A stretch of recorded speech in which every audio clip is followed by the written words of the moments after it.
Welcome to Martini Time. It's Friday, a nice rainy day here in Blackstone, the center of the world, but then you too are at the center of the world. And I just noticed I was looking at a James Bond picture, and I remember Mad Men, John and Draper, and they used to drink their glasses like this. I think I was just looking at a James Bond picture, and that's the way he held a martini. Well, I'm going to hold my chicken like this. So, the title of this talk is Racism is Self-loathing. What's in the news today? Trump's shithole remarks about other nations and their people. And so it's been all over. It just been shit hit the fan. But I thought I wanted to, reflect this too. What is racism? Well, we don't really know. We don't seem to know. We know what the effect is. But my father was a racist. Let me show you the picture of his family. Got it right here. This is my family. See that? These were silver miners at Cripple Creek, Colorado at the turn of the century. And this is my grandfather and his brother. These were dirt poor Irish people. I think they were maybe second or third generation. The Conleys came over in the potato family, migrated west, and they ended up, these two Conleys ended up digging in a hole in Colorado. And my father was born there, and then my grandfather got hurt in a mine, and so they went to Prescott, and they opened up a little store in Prescott, Arizona, dirt poor. And my father had a hair lip. He always had an operation, and so there's just a scar there, and he never said he had a hair lip, but he said he always cut it on some glass. But my father was a racist. He was rescued from the poverty of Prescott and taken to Pocatello, Idaho, where his grandmother had struck it rich he married a gold miner and took the money and bought some homes in Idaho and raised him there.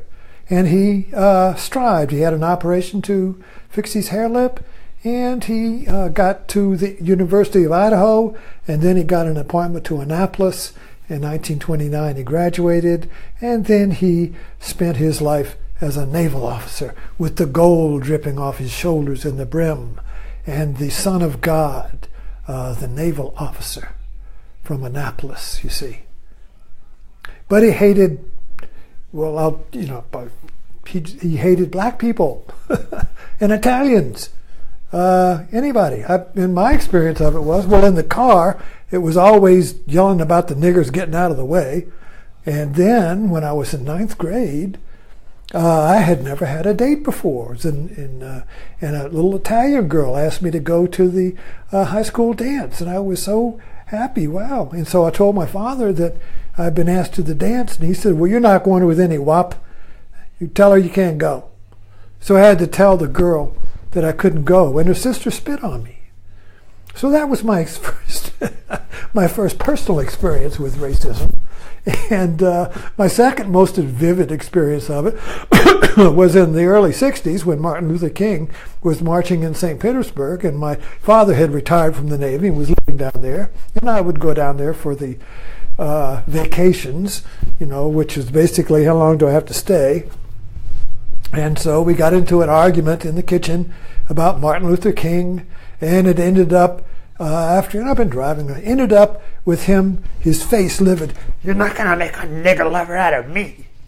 And that was the end of my attempt to get him to recognize me as an individual. So I went in the bedroom and I began to cry. And I began to pound the pillow, and this hate came up. Oh, it was green. I remember the color, the green hate, pounding. But at the same time, there was this background of love. I was a very complicated awakening of a mixture of hate and love. Very powerful. And that was the last time I ever tried to convert my father to empathy. But anyway, so there was a self-loathing in my father. He was angry a lot, and of course he was very dissatisfied with me. So I inherited his loathing. The fathers inherit what the son gives them, whether they intend to or not.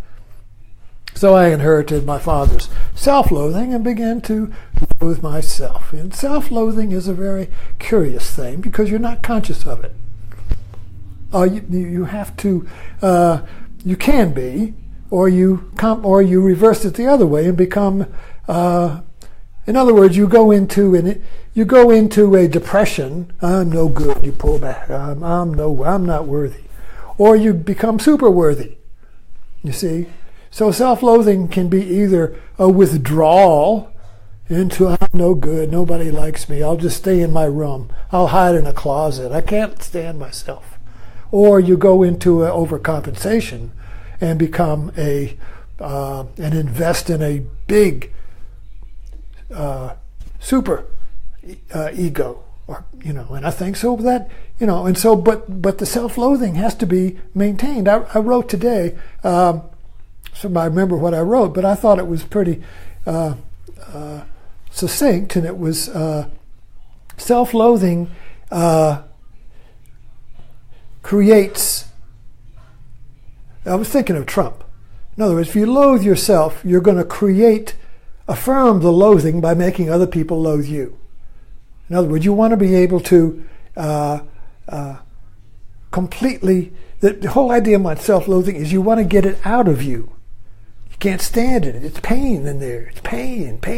So you can't stand it. You want to get it. So you project it out there. And you loathe other people. And then they loathe you back. So self-loathing creates self-loathing. People loathe you. People hate you, because you hate yourself. So this racism is basically self-loathing because you can be racist against anything. So that's not what you're racist against is not the point. It's the self-loathing that you project out there and hang on someone else, and then you loathe them.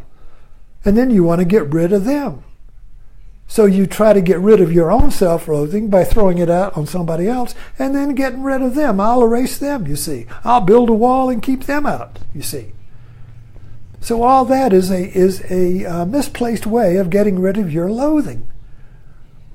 Instead of turning and loving your loathing, loving yourself, accepting yourself, healing yourself, you see, nurturing the child that is in the closet, going and finding that hurt child, going and finding that little boy that was made to loathe himself because his father loathed him, you see.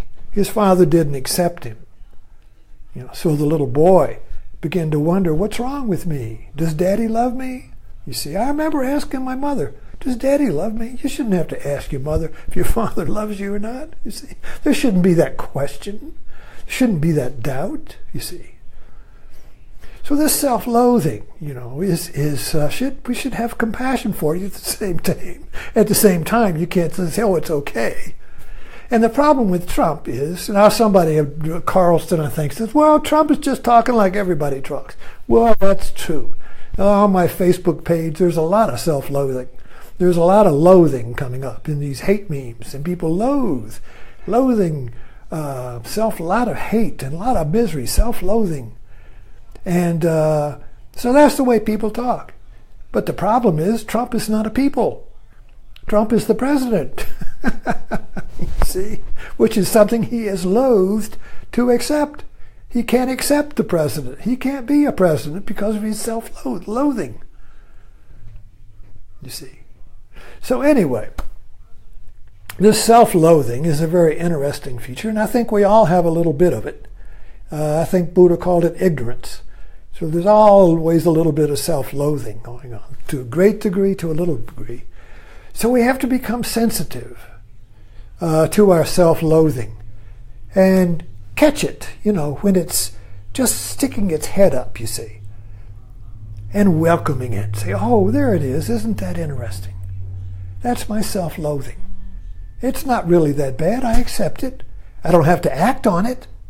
I don't have to do it. I don't have to believe it. I don't have to identify with it. But if I don't, I can't not identify with it if I don't see it, you see.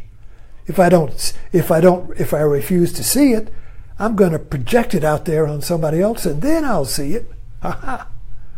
There is my self-loathing. Get rid of it, you see. Anyway, thanks for dropping in. I'll see you tomorrow.